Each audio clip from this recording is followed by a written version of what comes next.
Hello, everyone who's curious about how to make an ENFJ fall in love with you.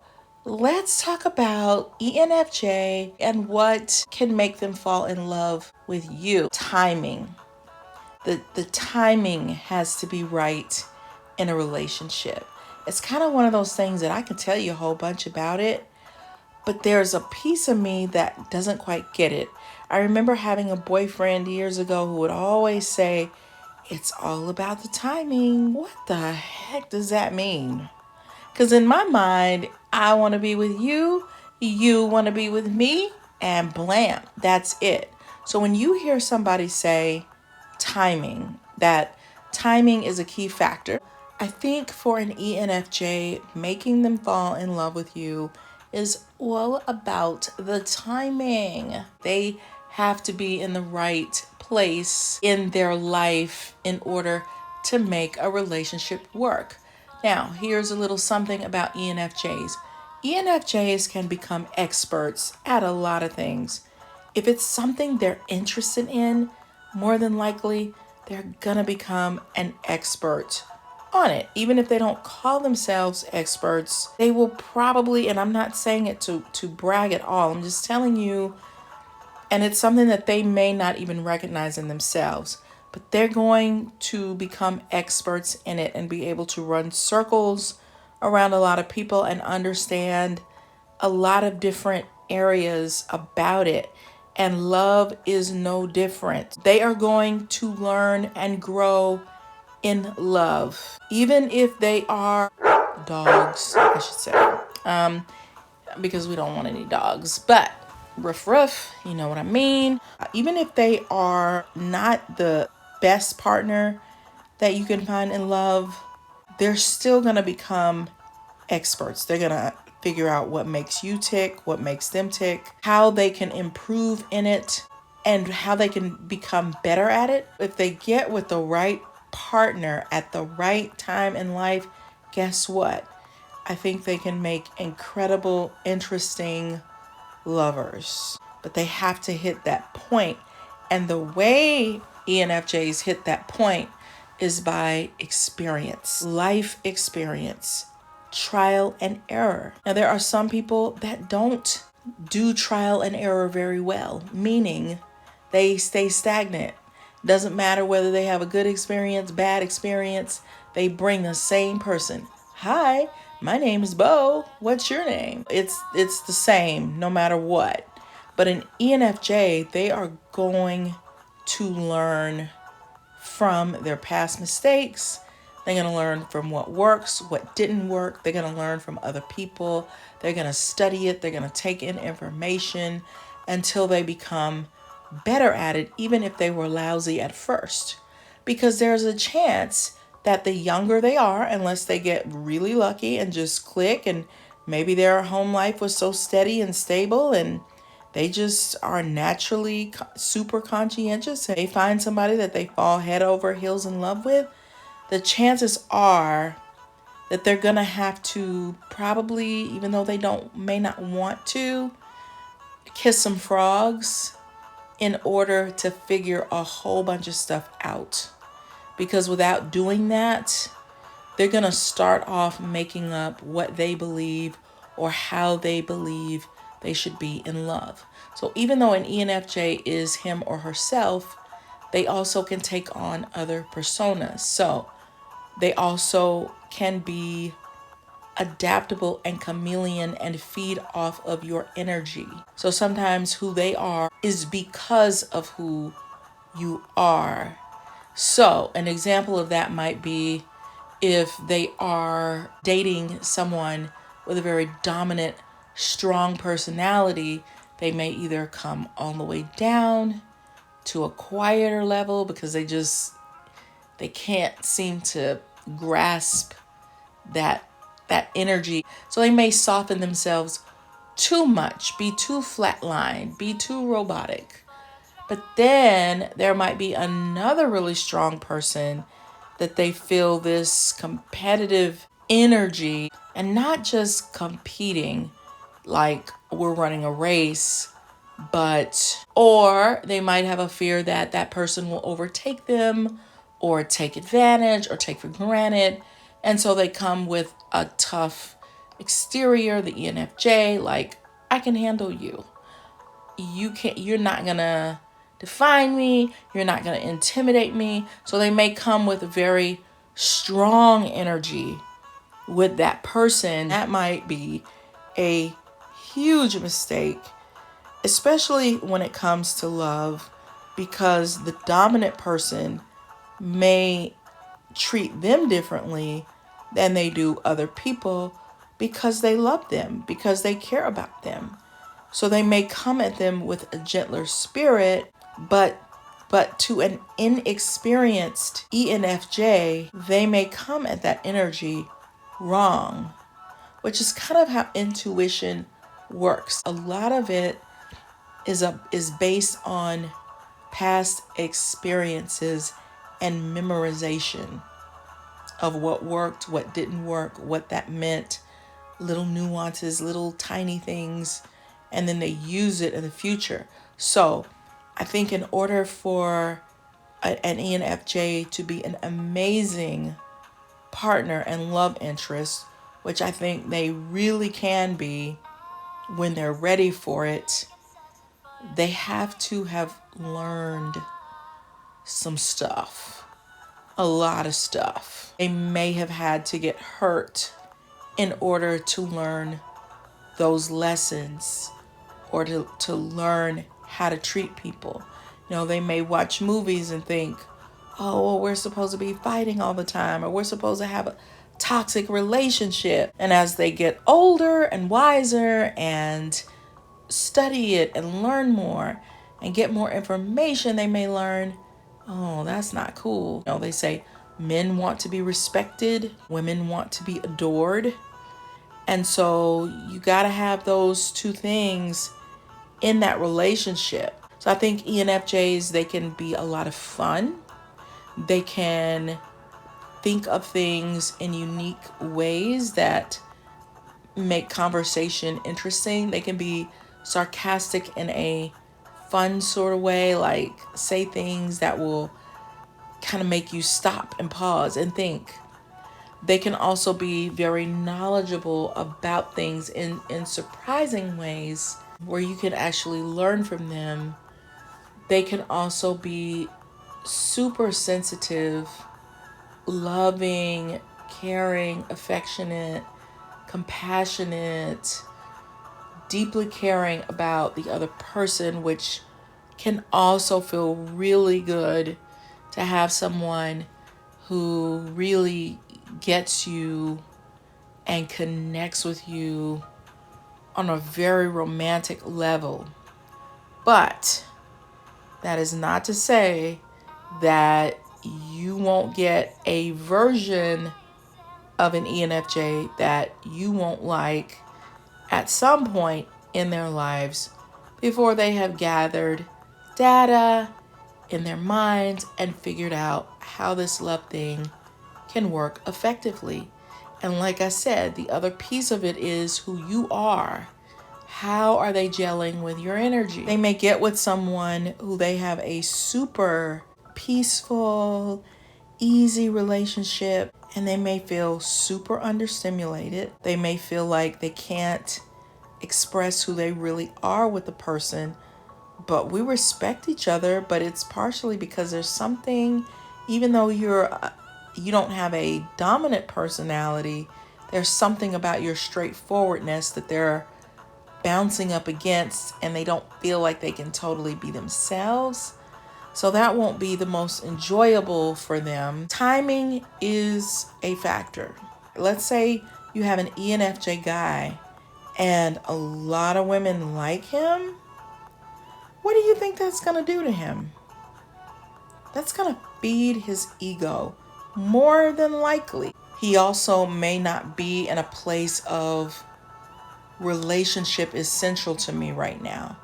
My career is more central. The hobby, my interest, my athleticism, something else has his attention.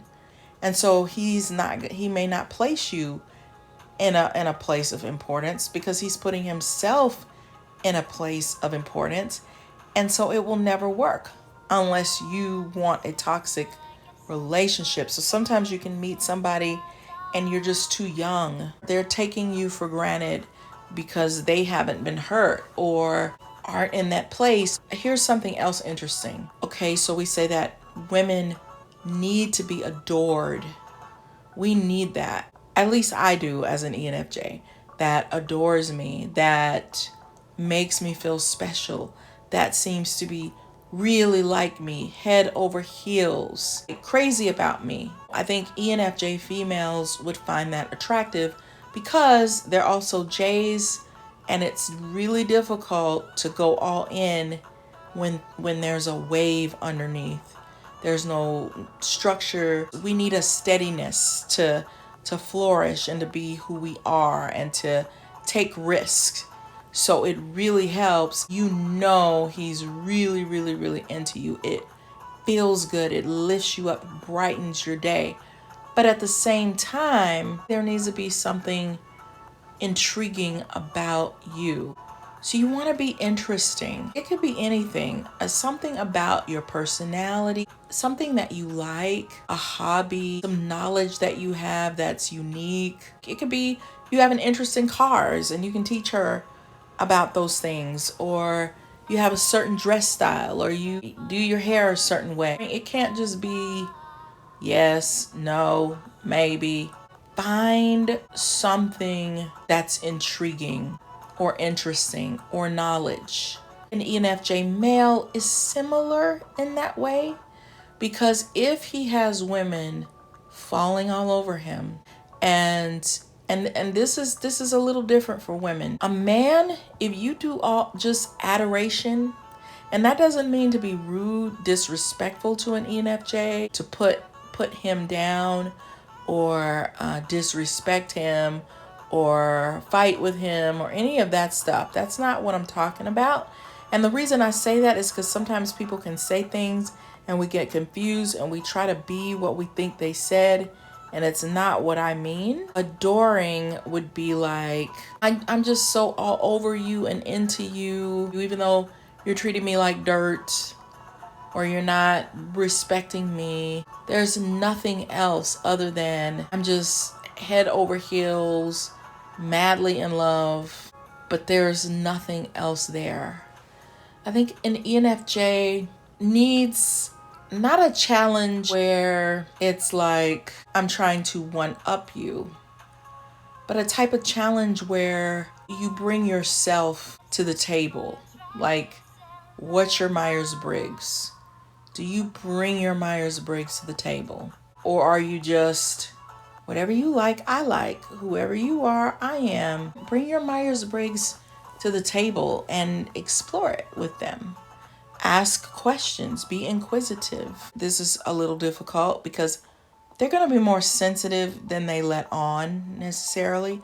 So they can get their feelings hurt pretty quick. So if you are insulting them in some way, or they feel disrespected, that's probably not going to go over too well. But that doesn't mean that you can't have a strong personality or be who you are. They just click. They just connect with your personality. They just like, it's a combination of liking who you are, loving who you are, finding something interesting about you. It's like they have to know that you really, really, really like them too. That you respect them, you're proud of them, you see the value in them, you're learning from them, you're growing from them, but they can also learn and grow from you. Because an ENFJ is probably always going to elevate based on who they're dealing with. They're always going to take something from you and elevate and grow. And I think that's more fun in life anyway. You know, it's not as fun when you feel like you've quote unquote arrived at the moment and you're not learning anything new, or there's no one triggering something, some new growth in you. So everything is just flatlined. Like, I know what I know so well that I don't even know what I know anymore. It's like in the background. So when somebody can come with something new and interesting, I saw this with one of the bachelors where this girl kept, it was sort of like, I have thousands of things that I'm bringing to you, and I want to do this, and I want to do that, and I want to start this business, and I want to open a grocery store, and I want to I want to start paintings, and I need you to help me with my blogs, and I need you to, I mean, it was like thousands of things, and ENFJ, that will make an ENFJ kind of tired.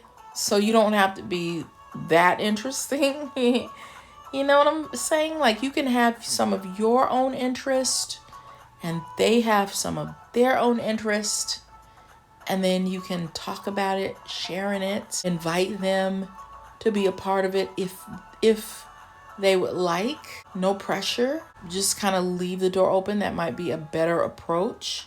They may have a lousy relationship with you and then go to the next person and have a great relationship. That could actually have something to do with timing, self-discipline, maturity that they learned from previous experiences. What is their perspective on relationships while you're in a relationship with them? Are you in a toxic relationship with them where you're in and out of the relationship, and you're not treating them well, they're not treating you well? It could have something to do with the timing. Even ENFJs have to be in a place where they're not just into self or selfishness. When you're in a relationship, you have to be about the other person. You have to be pouring into that person. So have they had enough time to self reflect and make themselves better? And are they in that mode of giving to that other person?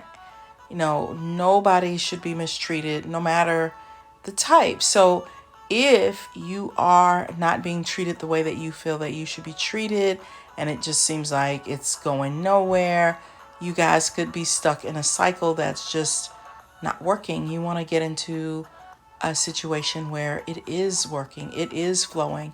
You are thinking about the other person, and that takes some level of maturity, honestly, to be able to handle kind of the dying to self and giving to the other. That doesn't mean that you shouldn't have your own interests. It just helps to keep things balanced. An ENFJ is going to want to connect with you. They're going to want to like you. They're going to want to enjoy you, grow together, be able to have conversations, be loving, be kind, be sensitive to each other's needs, really try to meet each other's needs, understand each other's love languages, definitely pour in a whole lot more than you take out. They are going to expect to some degree to adapt and do an every now and then adapting, because a situation could come up, a challenge, something that frustrates you, something that frustrates them. If they're in there with you, they're going to accept that and really work through it and make things right, and not just quit just because, okay, we hit a bump in the road, or you just did something that really upset me. They're gonna have, there's gonna be something there, if they really like you and really love you, that they're gonna wanna push through that and not say, okay, we're just gonna throw this away.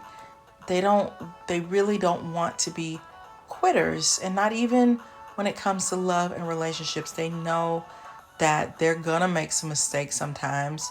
They want you to be understanding of that, that sometimes they can get frustrated, aggravated.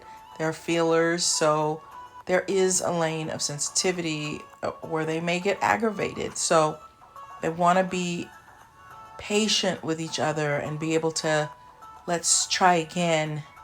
Let me learn from what just happened, and let's try to do better, etc., etc. Explaining love is hard. Why? Because you can't really see it or touch it. You can only feel it. Every relationship is so different and a little complex.